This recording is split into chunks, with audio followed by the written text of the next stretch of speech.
have a go. Hi, Maria. Lovely to see you today. And So we're you, here to talk Therese. about mental health and well-being.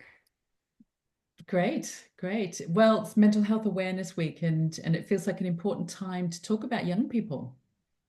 Very much so. And I know you're doing a lot of work with post 16, and I'm really curious to know a little bit more about that in terms of what's kind of led you into working with that age range.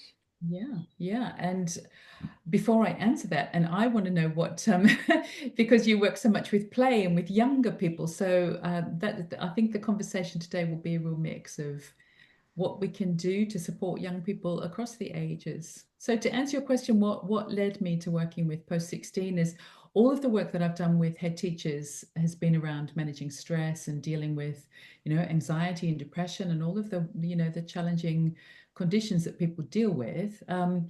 And a lot of the heads that I've worked with have said, "Can you work with our SLT and can you work with our staff?" And then one of the heads at Farnborough Sixth Form College said, "Could you help our young people?" Because as I've got more kind of familiar with this space, that there's just so many young people really, really struggling, and the colleges are struggling. They're just at capacity to be able to support young people. So we developed a program to help them, but And it's it's it's interesting, yeah, in terms of pastoral support, yeah. support the need for more, but actually the more need potentially for more programs, which I know that's what you've been working on.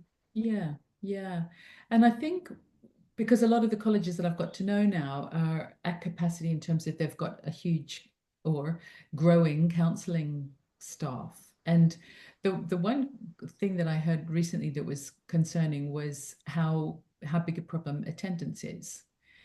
And we kind of think that attendance is, getting young people to come to school or college, but when you start to unpack that and think about what are the factors that affect that, so how are they feel, what's going on at school, what's going on at home, what's going on with the Friendship. individual, friendships, exactly how safe do they feel at school or college.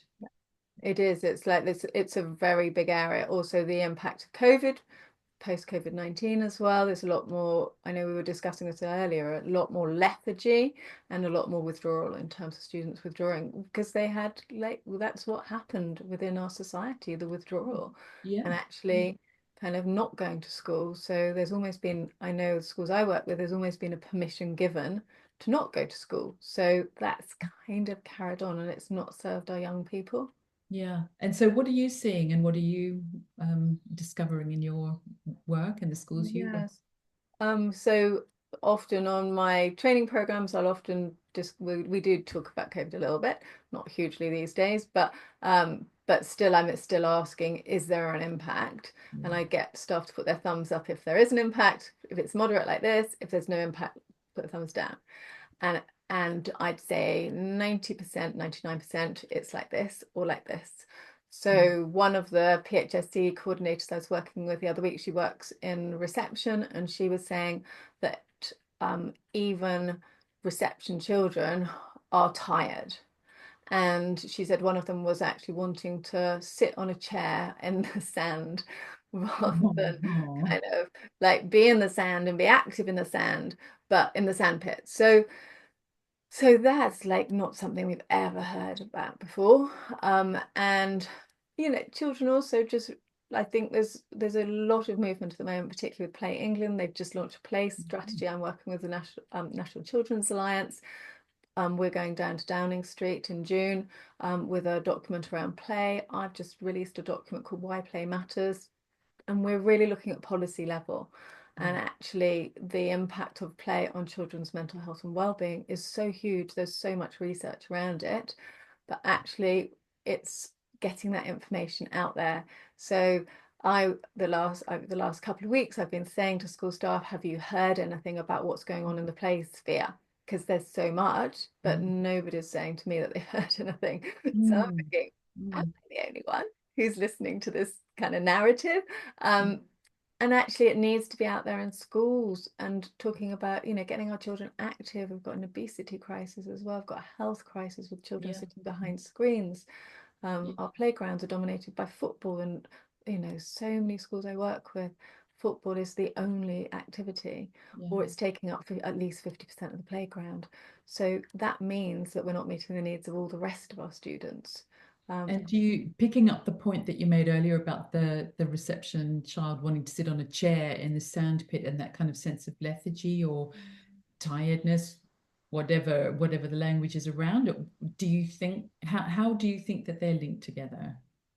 What I see happening now is children are being allowed to be on screens from a very young age, so Mm, from toddler age. And so I was in a cafe just recently, and a child, I've never seen this before, but apparently it's quite common. There was I'd say, 10-month-old, and the parents, really lovely parents, nothing like lovely parents trying to do the best for their child. But I think it's become normal. They basically put their child in a cafe behind a screen. Just they thought they were doing the best thing for their child. And I've been speaking to other new parents who said that's really, really common. It's mm, become normalized. So we yeah, have to stop making that a normalized behavior. yeah, It's normal for us to sit around a table and talk. It's normal for us to engage. It's normal for us to be playful with one another. It's normal for our children to go and run in the fields behind our houses. yeah, I'm yeah, lucky I've got fields, so yeah, I my know. daughter Yeah, spent her yeah, childhood doing that. Um, and it's but also there's a parental fear of stranger danger. yeah, So a lot of parents are more worried about that and traffic, and I understand all that. That's yeah. So our children are going less far. Like you and I would probably say we're of the generation where we were lucky. We got to go out and play on the streets. A lot of people. I was working at a conference the other day, and I was asking what are your happy play memories, and what lots of people were saying. Well, actually, we got home from school. Mum didn't know where we were. And we knew when to come back, like 7 o'clock back home, but nobody knew where we were. That yeah, was our childhood. We were really lucky, yeah, but our children don't have that these days. yeah, So and with, thinking about the mental health and well-being of your 16-year-olds post 16, like, what is their experience? What is if it's 5 years since COVID, so they would have been 11, some mm, of those students when COVID hit. yeah, So actually, that's really, really interesting to be thinking about. yeah, yeah. And it's interesting just to look at the legacy, and as you say, asking the participants at the conference you were speaking at last week, what are they noticing? If the thumbs are up or like this, what the impact is. And I think it depends on the age the child was when they were in the pandemic. We're seeing different effects, and it could be speech and language, it could be cooperative play, it could be the ability Resilient. to sit and focus and concentrate. There's all different, depending on the age of the child when they were in that situation, what the impact of it is now. Yeah, that's so true. And yeah, there are different needs for different children. Yes, it is. There's a legacy, and I know during that time it was talked about what would be the long-term impact. Yeah. And I don't really like to think about it Uh, because actually I think we need to be doing that. This is why we're doing the work we do on the ground in yeah. terms of Yeah. kind of, yeah, really supporting schools. Yeah. Well, it seems like play and connection Connection. are fundamental. Mm. So would you tell people where they can download the document that you just talked about, Why Play Yeah. Matters? So Why Play Matters is actually not on our website yet because it's a brand new Yeah. document. So I'm Oh, going to put it in that's the link with at the end. Basically, I'll leave a link where we're posting this. So there'll be a link to that and a link to our playground games as well, free download of traditional playground games. And yeah, we're running a summer workshop too on playground games, in addition to all the other our positive playtime programs. But we thought it's summer, we want to get children out having yeah. fun, and actually we can spend a whole day teaching different classes playground games. Fantastic. Fantastic. And what's your web address where people can find you? www.theresehoyle.com. And we Terrific. will soon be rebranding to Positive Playtimes. Great. Great.